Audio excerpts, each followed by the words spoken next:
Friday facts நேயர்களுக்கு வணக்கம். நீங்க பார்த்துட்டு சுதா டைம்ஸ். நான் உங்கள் விஜய் ஹரி அண்ட் நான் உங்க விஜய் நதியா. ஓகே, இன்னைக்கு நாங்க வந்து நிறைய அப்டேட்ஸ் கொண்டிருக்கோம். அப்படியே ஒன் பை ஒன் உங்களுக்கு வந்து சொல்ல போறோம். அதுல ஃபர்ஸ்ட் அப்டேட் என்ன அப்படின்னு பாத்தீங்கன்னா நம்ம நிறைய சொல்லுவாங்க. எஸ், ஃபர்ஸ்ட் அப்டேட் என்ன அப்படின்னு பாத்தீங்கன்னா கோட் படத்துல இருந்து எனக்கு ஒரு அப்டேட் கிடைச்சிருக்கு. என்ன அப்டேட் அப்படி பாத்தீங்கன்னா கோட் படத்துல நம்ம தளபதி விஜய் வந்து 2 சாங்குக்கு வந்து பாடி இருக்காராம் யுவன் சங்கரோட மியூசிக்ல. தளபதி சார் வந்து 2 பாட்டு பாடிருக்காரு. அது பாடு. இது விசில் போடு. பாடக்கூடாது, காப்பிரைட்ஸ்.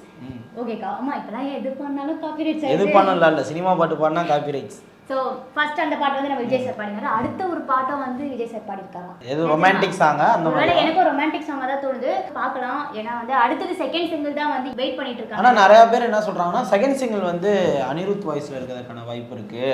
அதுக்கப்புறம் தான் இன்னொரு பாட்டு தான் விஜய் சார் பாடியிருக்காருலாம் சொல்லிட்டு இருக்காங்க. ஆனா தெரியல, மேபி இருக்க சான்சஸ் இருக்கு. பட் வந்து இந்த படத்துல நம்ம தளபதி 2 சாங் பாடிருக்காரு. ஆனா வந்து ஜூன் 22 சிங்கிள் வருதா இல்ல அன்னைக்கு ட்ரைலர் விடுறாங்களா அப்படின்றது தெரியல. ஆனா ஏதோ ஒரு அப்டேட் வந்து அவர் பிறந்த நாளுக்கு முன்னாடி வரதுக்கு வாய்ப்பு இருக்கு, இல்ல அவர் பிறந்த நாள் அன்னைக்கு ஒரு அப்டேட் வரதுக்கு வாய்ப்பு இருக்கு. அது செகண்ட் சிங்கிளா இல்ல ட்ரைலரா அப்படின்றத வெயிட் பண்ணி பார்க்கலாம். ஓகே, அடுத்த அப்டேட் யாரை பத்தி என்ன அப்படின்னு பாத்தீங்கன்னா நம்ம ரஜினிகாந்த் சார் கூலி வேட்டையும் கிடையாது. வேட்டையன் வந்து ரிலீஸ்க்கு ரெடி ஆயிடுச்சு. ஆமா, வேட்டையன் வந்து ரிலீஸ்க்கு ரெடி ஆயிடுச்சு. இன்னொரு சீக்கிரத்துல வந்து ரிலீஸ் பண்ண போறாங்க. இப்ப கூலில என்ன ஒரு சுவாரஸ்யமான அப்டேட் அப்படின்னு பாத்தீங்கன்னா இந்த படத்துல வந்து ஒரு மிகப்பெரிய ஒரு ஸ்டார் வந்து இணைய போறாரு. கிட்டத்தட்ட 38 வருஷம் கழிச்சு இணைய போறாங்க. யாரு சரி நீ சொல்ல மாட்ட. சத்யராஜ் சார் வந்து இந்த படத்துல வந்து இணைய போறதா ஒரு தகவல் வந்திருக்கு. இணைய போறாரு அப்படின்ற மாதிரி உடனே வில்லன் அப்படின்ற மாதிரி நான் யோசிப்பீங்க இல்லையா? இல்ல, ரஜினி சாருக்கு வந்து ஃப்ரெண்டா நடிக்க போறாரு அப்படின்ற மாதிரி இந்த பாட்டு எல்லாரும் ஞாபகம் இருக்கு. என்னம்மா கண்ணு சௌக்கியமா காப்பிரைட்ஸ். இல்லங்க, அந்த பாட்டுல பாத்தீங்கன்னா வந்து 2 பேரும் ஏத்துக்கு போடி மோதுற மாதிரி இருக்கும். பயங்கரமா இருக்கும். அவங்க காம்பினேஷன்ல நிறைய படங்கள் வந்திருக்கு. இப்ப கூலி வரப்போகுது அப்படின்ற போது ஒரு எக்ஸைட்மெண்ட் இருக்கு. ஆனா நம்ம லோகேஷ் கனகராஜ் வந்து இன்னும் நிறைய சர்ப்ரைஸ் வச்சிருப்பாரு இல்லையா? அதெல்லாம் என்னென்ன? கண்டிப்பா அவர் படம்னாலே எல்லாமே பெரிய பெரிய ஆர்டிஸ்டோட உள்ள இருக்கு. கண்டிப்பா எல்லாத்துக்குமே ஸ்கிரீன் ஸ்பேஸ் கிடைக்குதா அதுதான் நமக்கு தெரியணும். இன்னும் என்னென்ன சர்ப்ரைசஸ் எல்லாம் வச்சிருக்காரு, இன்னும் புதுசா என்னென்ன ரிவீல் பண்ண போறாங்க அப்படின்றத வெயிட் பண்ணி பார்க்கலாம். ஓகே, அடுத்த அப்டேட் யாரை பத்தி என்ன அப்படின்னு பாத்தீங்கன்னா சேம் சத்யராஜ் அவரை பத்தின அப்டேட் தான். சொல்லு, என்ன புதுசாடா ஹீரோவா பண்றாரா? இப்போ வந்து தலைவர் வந்து ரொம்ப நாள் கழிச்சு பாலிவுட்ல என்ட்ரி கொடுக்குறாரு. பாலிவுட்லயா? எஸ். யாரு? பிரசாந்த் நீல் படம்? நோ அது கிடையாது. நம்ம ஏஆர் முருகதாஸ் இயக்குறார் பத்தியா, சிக்கந்தர். அந்த படத்துல நம்ம சத்யராஜ் வந்து வில்லன் ரோல் பண்ண போறதா தகவல் கிடைச்சிருக்கு. நம்ம சல்மான் கானுக்கு எதிரா? எஸ், அவருக்கு எதிரா வில்லன் ரோல் வந்து பண்ண போறாரு அப்படின்னு தகவல் கிடைச்சிருக்கு. சரி பார்க்கலாம். எனக்கு ஸ்டாக்கே பண்ண முடியலையே. கூலி அவங்க வந்து ரொம்ப வருஷம். சரி ஓகே, இங்க பண்றாரு அப்படின்றது ஓகே. அங்க ஏதாவது கேரக்டர் ஆர்டிஸ்டா பண்ணுவாரு பார்த்தா வில்லனாவே பண்றாரா? ஆமா, ஓகே ஓகே, ஷாக்கிங்கா இருக்கு. ஏஆர் முருகதாஸ் வந்து SK23 வந்து இப்ப அதுதான் போயிட்டு இருக்கு, ப்ரீ ப்ரொடக்ஷன் எல்லாம் போயிட்டு இருக்கு. அதுக்கப்புறம் இதுல கால் வச்சு அவர் வந்து எடுக்க ஆரம்பிச்சிருவாரு. சோ பார்க்கலாம். நம்ம சத்யராஜ் அவர் வந்து வில்லன் கேரக்டர்ல அதுவும் பாலிவுட்ல சல்மான் கானுக்கு எதிரா நடிக்கிறாரு அப்படின்ற போது அது எப்படி ஸ்கிரீன்ல வரப்போகுது அப்படின்றத வெயிட் பண்ணி பார்க்கலாம். ஓகே, இப்போ அடுத்த அப்டேட் யாரை பத்தி என்ன அப்படின்னு பாத்தீங்கன்னா இந்தியன் 2 அந்த படத்தை பத்தின ஒரு அப்டேட் தான். என்ன அப்படின்னா அந்த படத்துல இருந்து இப்போ ஃபர்ஸ்ட் சிங்கிள் ரிலீஸ் ஆயிருச்சு இல்லையா? இப்போ அதை ஒட்டி செகண்ட் சிங்கிள் வந்து ரிலீஸ் பண்ண போறாங்க வர 29ஆம் தேதி. ஓ, செகண்ட் சிங்கிள். நான் போஸ்டர் பார்த்தேன். 2 பேர் காபி ஷாப்ல உட்கார்ந்துட்டு இருக்காங்க. ஆமா, நம்ம சித்தார்த் அப்புறம் ரகுல் பிரீத் சிங் அவங்க வந்து இந்த காபி ஷாப்ல உட்கார்ந்து. ஆமா, லவ் ஸ்டோரி தான். ஆமா, கன்ஃபார்ம். ஓகே. ஆமா, பயங்கரமா இருக்கு அப்படிலாம் சொல்றாங்க. இந்த பாட்டுல வந்து நிறைய CG ஒர்க்ஸ்லாம் பண்ணியிருக்காங்களாம். அப்புறம் வந்து நல்லா கலர்ஃபுல்லா பயங்கரமா ஒரு லவ் அப்படிலாம் இருக்குன்னு சொல்றாங்க. அது மட்டும் இல்லாம ஜூன் 1 தான் ஆடியோ லான்ச் வைக்கிறதா ஒரு தகவல் சொல்லியிருக்காங்க. June 1 audio. ஆமா, ஜூன் 1. இன்னொரு விஷயம் என்ன தெரியுமா? இந்தியன் 1 வந்து ரீ-ரிலீஸ் பண்ண போறாங்க ஜூன் 7 அன்னைக்கு. பார்த்துட்டு அப்படியே இந்தியன் 2 பார்த்தா தான் புரியுமோ ஒருவேளை. என்னென்ன பிளான் பண்றாங்க நம்ம தமிழ் இண்டஸ்ட்ரி? அப்ப கன்ஃபார்மா அதோட தொடர்ச்சி தானா? நான் நினைச்சேன் சரி இந்தியன் 2 பேர் வச்சுட்டு அந்த இந்தியன் தாத்தாவை மட்டும் வச்சுட்டு வேற கதை உருவாக்குவாங்க அப்படின்ட்டு. ஒருவேளை அதோட தொடர்ச்சி தான் எடுக்கிறாங்க. எனக்கும் அந்த மாதிரி தான் தோணுது. ஏன்னா வந்து பாரு, இந்தியன் 2க்கு முன்னாடி இந்தியன் 1 வந்து பாத்துருங்க மக்களே. அதுக்கப்புறம் இந்தியன் 2 வந்து பார்த்து எங்களுக்கு வந்து எப்படி இருக்குன்னு சொல்லுங்க. அது மட்டும் இல்லாம இந்தியன் 3மே ஒரே ஷெட்யூலா வச்சு முடிச்சிட்டாங்கன்னு சொல்லிட்டு இருக்காங்க இல்லையா? நம்ம சங்கர் சார் ரொம்ப ரொம்ப ரொம்ப ஸ்பீடா போறீங்க. 5 வருஷமா எடுத்தாங்க அந்த படம். ஓகே பாரு, இப்போ எடுத்து முடிச்சிருக்காங்கன்ற மாதிரிலாம் சொல்றாங்க. சோ ஓகே பார்க்கலாம். இந்தியன் 2 ரிலீஸ் பண்ண கையோடயே இந்தியன் 3 பொன்னியின் செல்வன் மாதிரி ஒரு 3 மாசம் கழிச்சு இந்தியன் 3 ரிலீஸ் பண்றாங்களா இல்ல அதோட ஃபீட்பேக்கை வச்சு ரிலீஸ் பண்ணலாமா வேணாமான்னு யோசிப்பாங்களா அப்படின்றத ஓகே. அடுத்த அப்டேட் யாரை பத்தி என்ன அப்படின்னு பாத்தீங்கன்னா நம்ம ஆக்டர் அசோக் செல்வன் அவரை பத்தின அப்டேட் தான்.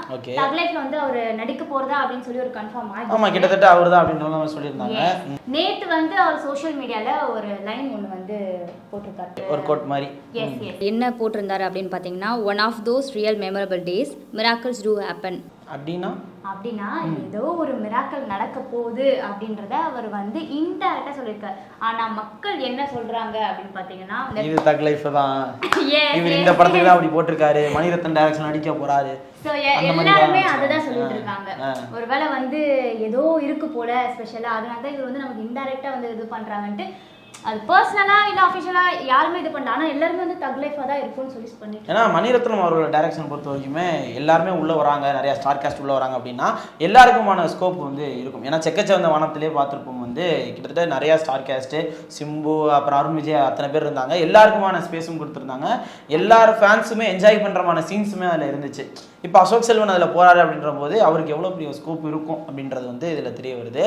பார்க்கலாம். அது மட்டும் இல்லாமல் நம்ம சிம்பு அப்புறம் வந்து இதுல இருக்காரு, ஒரு கெட்டப்லாம் வந்து பழைய லுக்கெல்லாம் காட்டிட்டு ரொம்ப பெண்களோட மனசை ரொம்ப பறிக்கிறீங்க. அது மட்டும் இல்லாம படத்துல வந்து சிம்புக்கு வந்து இன்னும் வேற நிறைய லுக்லாம் இருக்கு, இது வெறும் அந்த ட்ரைலர் மாதிரி தான், இன்னும் மெயின் பிக்சர் இருக்கு அப்படின்ற மாதிரிலாம் நிறைய பேர் சொல்லிட்டு இருக்காங்க. ஸோ வெயிட் பண்ணி பார்க்கலாம் அசோக் செல்வனோட ரோல் எப்படி இருக்க போகுது, நம்ம சிம்பு அவரோட அர்த்தத்தை கெட்டப் என்னென்ன வரப்போகுது அப்படின்றது. ஓகே, இப்போ அடுத்த அப்டேட் யாரை பத்தி என்ன அப்படின்னு பாத்தீங்கன்னா நம்ம அஜித் சாரை பத்தினது தான். குட் பேட் அக்லி அதுதான் ரெகுலரா போயிட்டு இருக்கு இல்லையா. இப்போ அதையும் தாண்டி விடாமுயற்சியில இருந்து ஒரு அப்டேட் வந்திருக்கு. பாப்பா எடுத்துட்டு வாப்பா வெயிட் பண்ணிட்டு இருக்கேன். என்ன அப்படின்னு பாத்தீங்கன்னா இப்போ வந்து ரஷ்யால நம்ம குட் பேட் அக்லி ஷூட் போயிட்டு இருக்கு அப்படின்றது தெரிஞ்ச விஷயம். அது வந்து ஜூன் மாசத்துக்குள்ள முடிக்க போறாங்க அப்படின்ற மாதிரி சொல்லிட்டு இருக்காங்க. அதை முடிச்சிட்டு தான் ஒரு விடாமுயற்சி ஷூட்டிங்கே போறாராம். இதுதான் வந்து தல விடாமுயற்சியில கால வைக்க போறாரு. ஆமா, ஆனால் அதுக்குள்ளே இவங்க பாட்டுக்கு சார் இன்னொரு 4 ஷெட்யூல் இருக்குது சார் முடிச்சுட்டு போயிடலான்னு சொல்லிட்டாங்கன்னா அது என்ன ஆகுன்றது தெரில.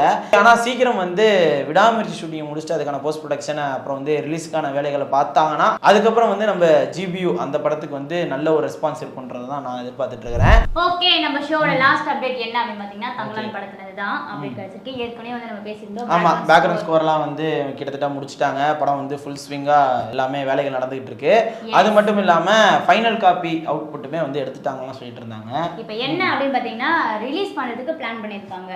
எந்த மந்த் அப்படி பாத்தீங்கன்னா ஜூலை ஒரு 25, 26ல பண்ணலாம் பிளான் பண்ணிருக்காங்க. ஏன்னா வந்து மக்கள் ரொம்ப எதிர்பார்க்குது. இந்த என்னன்னே தெரியல, தங்கலான் ரிலீஸ் டேட் மட்டுமே தள்ளி போயிட்டே இருக்கு. அது என்னன்னே தெரியல. ஒரு விஷயம் தள்ளி போகுது அப்படின்னா ஒரு நல்ல விஷயத்துக்காண்டி தான் அதானே. எஸ், ஏன்னா பழமொழி அதுதான் உண்மை. சரி, ஓகே. சோ கண்டிப்பா வந்து இந்த படம் வந்து மக்கள் கிட்ட பயங்கரமா ரீச் ஆகும்னு நினைக்கிறேன். அதனால தான் என்ன தெரியல பொறுமையா வந்து கடைசியில ஒரு பஞ்ச் கொடுக்க போல. ஆனா விக்ரம் சாருக்குமே இது வந்து ஒரு மிகப்பெரிய ஒரு திரைப்படமா அவருக்கு அமையும் அப்படின்றது ஒரு நிதர்சனமான உண்மை. சரி, ஓகே, பார்க்கலாம் தங்கலான் எப்ப ரிலீஸ் டேட் அனௌன்ஸ் பண்ண போறாங்க அப்படின்றது. ஓகே, நம்ம ஷோவோட எண்டுக்கு வந்தாச்சு. நம்ம எடுத்த ஒரு அப்டேட்ஸும் வந்து 1 by 1 சொல்லியாச்சு. ஷோ க்ளோஸ் பண்ணிடலாமா? இதோட க்ளோஸ் பண்ணிடுவோம்.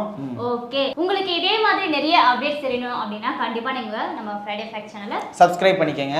அது மட்டும் இல்லாம உங்களுக்கு பிடிச்ச ஆக்டர், ஆக்ட்ரஸ், டைரக்டர் இவங்கள பத்தின அப்டேட்ஸ் ஏதாவது தெரிஞ்சுக்கணும் அப்படின்னா மறக்காம கமெண்ட் செக்ஷன்ல சொல்லுங்க. எங்களால முடிஞ்ச அளவுக்கு அந்த அப்டேட்ஸ் சேகரிச்சு கண்டிப்பா உங்கள்ட்ட வந்து கொடுக்குறோம். until then உங்ககிட்ட இருந்து விடைபெறுவது நான் உங்க விஜய் நதியா. நான் உங்கள் விஜய் ஹரி. Thank you.